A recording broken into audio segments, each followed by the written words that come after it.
está ocurriendo en el Ecuador. Andrés, por favor, ya estamos en vivo y en directo, tanto para Rondas Campesinas del Perú, también estamos en el canal de Minca Comunicaciones Argentina y Alcarajo.org de Colombia y canales de Guatemala. Adelante, Andrés, cuéntanos qué es lo que ocurre ahí en el Ecuador. Saludos, compañeros. ¿Se escucha bien mi transmisión? ¿Se Adelante, escucha, adelante. está bien el audio? Correcto. Perfecto. Bueno, pues un gusto saludarles. Estoy exactamente desde Quito, Ecuador, la capital. Para que tengan una idea, estoy ubicado en el centro norte de la ciudad, que es uno de los puntos neurálgicos del área financiera y comercial. Quisiera que puedan ver lo vacía que está la ciudad. ¿Sí? A esta hora, que en hora ecuatoriana son las 6:40 de la tarde, me parece.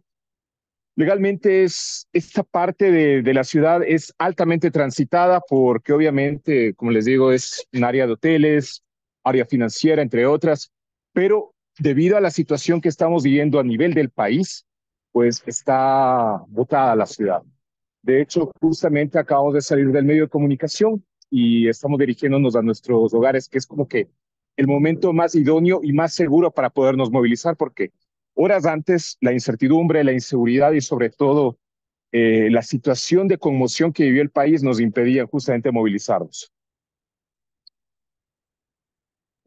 Adelante, adelante, te escuchamos. Perfecto. El día de hoy, por ejemplo, dentro de un cúmulo de varios hechos de violencia que se registraron durante los últimos días, llegó a un punto cenit que fue la toma y el abordaje armado de grupos delincuenciales a un medio de comunicación. Este fue el punto que desató justamente un momento de alta tensión en el país. A esto hay que sumar de que el día de ayer y en la madrugada de hoy se registraron explosiones con coches bombas. Además de eso, hubo varios, varios hechos de violencia aislados, no solamente en Quito. También pasó esto en Guayas, pasó en Azuay, pasó en Machala, pasó en Imbabura, pasó en varias provincias del país. Eso nos da cuenta de que justamente estos grupos están involucrados en diferentes provincias, en diferentes ciudades. Entonces hay mucha incertidumbre, mucho nerviosismo y obviamente eso nos ha dejado en una situación de indefensión. Y esto lo quiero remarcar porque el gobierno no ha tenido quizás los mejores canales de comunicación para justamente entender esta situación, para tener acceso a la información. La mayoría de información a la que hemos accedido ha sido a través de redes sociales o lo que podemos ver en la cotidianidad. El ataque armado que sufrieron varios colegas en el medio de comunicación TC Televisión, ubicado en la ciudad de Guayaquil, es solamente un punto más, es elevar a otro nivel más los, los niveles de violencia. Insisto, quisiera que vean cómo está la ciudad, es que es increíble porque a esta hora la ciudad está colapsada, el tráfico, la gente está movilizándose a sus hogares, pero actualmente es vacía, vacía. Y esto nos recuerda a la otra pandemia que vivimos como sociedad. La pandemia que vivimos por el COVID, ahora estamos viviendo otra pandemia que es peor quizá, que es la de la delincuencia, la de la inseguridad y la de los grupos que se han autodenominado en algunos casos como carteles. Sí, eso es lo que nos preocupa, Andrés. Efectivamente, nos enteramos hoy en el transcurso de la tarde, mientras teníamos unas actividades aquí por Centroamérica, de esa involución de la violencia en su máxima expresión. Espectacular, podríamos decir, porque tomaron un medio de comunicación, eso hizo noticia, así como hizo noticia el asesinato de un candidato presidencial meses atrás, o el año pasado en este caso también hizo noticia. La pregunta, Andrés, tú que eres periodista y estás demostrando que estás en la calle, conoces, ¿por qué llega Ecuador a esa situación?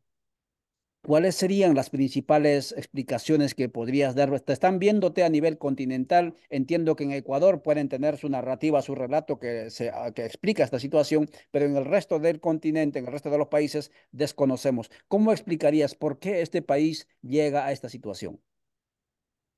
Habría que dimensionar que esta situación no es algo nuevo.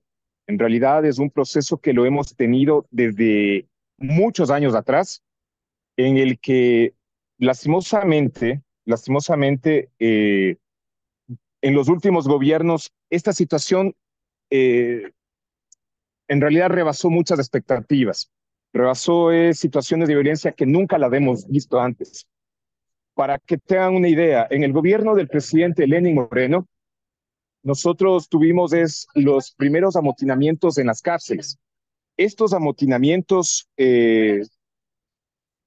degeneraron en acciones, en situaciones de violencia que en realidad nunca las habíamos visto. Personas privadas de la libertad jugando fútbol con la cabeza de un preso, ¿sí? Masacres de decenas de personas dentro de estos centros. Son situaciones que en realidad nunca las vimos, en realidad nos llaman full atención y solamente así es un proceso degenerativo de este tema. Posteriormente, las, la, la problemática que se desenvolvió con un sistema de rehabilitación que no funciona, además de políticas públicas que no están privilegiando justamente, no están poniendo como prioridad al ser humano, al ciudadano, sumado a políticas económicas, sociales, que dejaron es en el abandono a los grupos en situación de vulnerabilidad, nos han dejado en esta situación de violencia, en el que muchas veces los jóvenes prefieren es unirse a este tipo de bandas criminales que poder acceder a los servicios educativos, a los servicios de inclusión social. Entonces estamos desde en un punto en el que, según varios analistas, lo han llamado de quizá punto de no retorno. ¿Y a qué me refiero con esto? Y es que hay un problema de descomposición social que nos ha llevado a esto. Ahora, los últimos gobiernos, tanto Lazo como Lenín Moreno, fueron muy distantes de entender ese sentir de la ciudadanía, entender qué es lo que está pasando en el país. Prefirieron beneficiar a grupos económicos, grupos empresariales, grupos de la banca, pero dejando de lado en desmedro de la parte social. Eso sumado, por ejemplo, a aspectos que son muy evidentes, como es, por ejemplo, los índices que presentó UNICEF hace no mucho, en el que la desnutrición infantil, en el que la pobreza extrema aumentaron en varios porcentajes que son históricos. Eh, Eso podría ahondar un poco más para entender esta situación, pero también hay que entender que justamente el presupuesto a lo social, a la seguridad, disminuyeron radicalmente en el país en los últimos gobiernos. Actualmente, con el presidente Noboa, que lleva muy pocos meses en el poder, nos, hay síntomas en los cuales no hay los canales adecuados de comunicación, en el que todavía obviamente eh, no podemos señalar como culpable de esta actual situación, pero sin duda es responsable de brindar la seguridad a los ciudadanos. Y actualmente los estados de excepción que se volvieron es una especie de salida inmediata para este tipo de situaciones, pues lo único que han menoscabado es justamente las libertades, pero sin afectar a los grupos irregulares, a estos grupos delincuenciales que según el gobierno también ya los denominó es de criminales.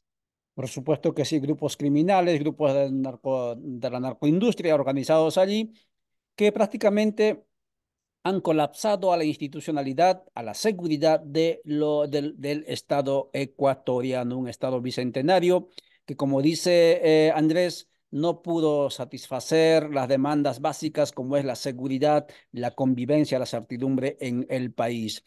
En este momento tenemos entendido que están en estado de sitio, es decir, desde el día lunes hay ejército ocupando las calles.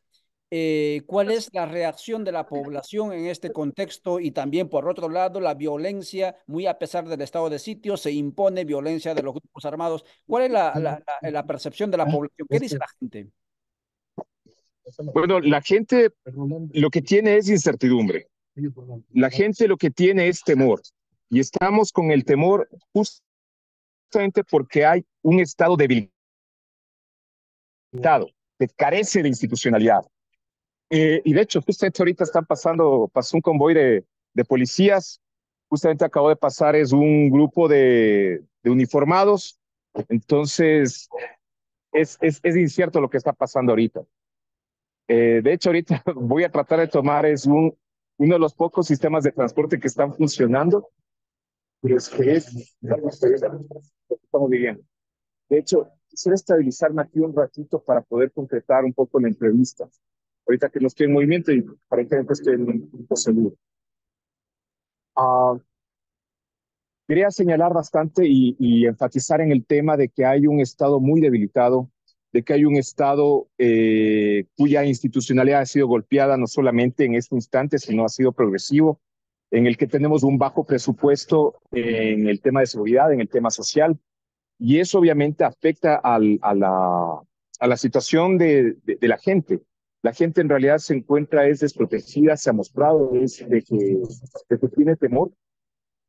Tenían que haber visto ustedes, quizás va a trascender a nivel internacional los momentos de pánico que vivió la gente a lo que trataba de salir y movilizarse a sus hogares, en donde obviamente toda la fuerza pública que ha sido desarrollada progresivamente durante estos años, pues ahorita la gente está viendo eso, es la desatención al área social, la desatención al área de seguridad, el no entender que las políticas públicas para atender al tema de seguridad deben ser integrales. No solamente es cuestión de darles armas a los policías, a los militares, lo cual también han fallado los gobiernos. No solamente se trata de eso, sino de crear políticas públicas que mejoren los niveles, la calidad del nivel de vida de la ciudadanía.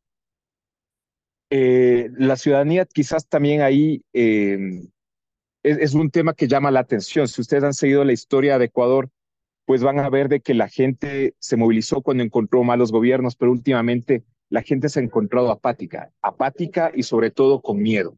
El miedo proviene justamente de esa apatía de la gente, cuando se desatiende de la realidad, de la sociedad. Y es una de las cosas que hemos estado.